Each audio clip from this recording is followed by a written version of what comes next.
Kingdom. Vijay Deverakonda, Bhagyashree, നമ്മുടെ മലയാളത്തിൽ നിന്ന് വെങ്കിടേഷ്, ബാബുരാജ് എന്നിവർ അഭിനയിച്ച സിനിമ ഇന്ന് റിലീസായിരിക്കുകയാണ്. ശ്രീലങ്കൻ പശ്ചാത്തലത്തിൽ ബ്രദർഹുഡ് ബേസ്ഡ് ആയിട്ടുള്ള ഒരു power packed action drama movie.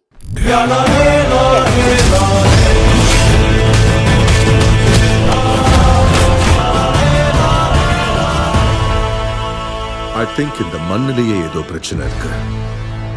മനുഷ്യങ്ങളെ കൂടെ രാക്ഷസர்களா മാറ്റിടുത്. ഫസ്റ്റ് ഹാഫിൽ റെട്രോ മൂവിയുടെ ഒരു സിമിലാരിറ്റി ഉണ്ടെങ്കിലും മേക്കിംഗ് ആൻഡ് സിനിമാറ്റോഗ്രഫി വൈസ് ഇത് ഒരു എക്സെപ്ഷണൽ മൂവിയാണ്. ബ്രദർഹുഡ് ബേസ്ഡ് ആയിട്ടുള്ള സ്റ്റോറി ലൈൻ, അതേപോലെ പ്രെഡിക്റ്റബിൾ ആയ climax.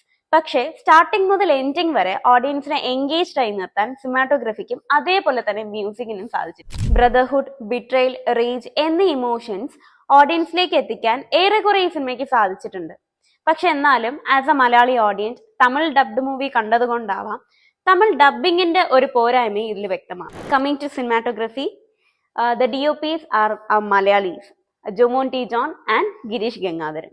Coming to performance, Vijay Deverakonda, he has played a very good role and also ഒരുപാട് ഹാർഡ് വർക്ക് ചെയ്തിട്ടുണ്ട്. പുള്ളിയുടെ ബോഡി ലാംഗ്വേജ് കാണുമ്പോൾ നമുക്കത് വിസിബിൾ ആണ്. Then the main factor villain is Venkatesh. നമ്മളെ മലയാളം ഇൻഡസ്ട്രിയിൽ നിന്ന് നായകനിൽ ഫെയിം ആയിട്ട് വന്ന് പിന്നെ റിബലിലെ വില്ലനായി, ഇപ്പൊ നമ്മൾ ലേറ്റസ്റ്റ് ആയി കണ്ടത് ഇപ്പൊ കിങ്ഡമിലെ വില്ലനായിട്ടാണ്. And he has played a very good role, especially a mirror scene in the movie. I really liked it personally. On the other hand, Baburaj, പുള്ളി എന്തോ വേണ്ടത്ര യൂസ് ചെയ്യാത്ത പോലെയോ അല്ലെങ്കിൽ വേണ്ടത്ര ആ ക്യാരക്ടറിന് കൊടുക്കേണ്ട ഒരു സ്ക്രീൻ സ്പേസ് ആ സിനിമയിൽ കൊടുത്തിട്ടില്ല. കൊമേഴ്ഷ്യൽ മൂവീസിന്റെ അൺറിയലിസ്റ്റിക് ഫീച്ചേഴ്സിൽ നിന്ന് മാറി റിയലിസ്റ്റിക് ആയ ഒരു മാസ് എന്റർടൈൻമെന്റ് ക്രിയേറ്റ് ചെയ്യാൻ ഗൗതം എന്ന മാസ്റ്റർ മൈൻഡിന് സാധിച്ചിട്ടുണ്ട്.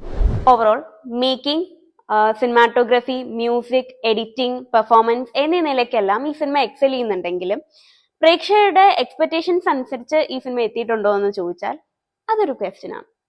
Do watch the movie and comment your thoughts.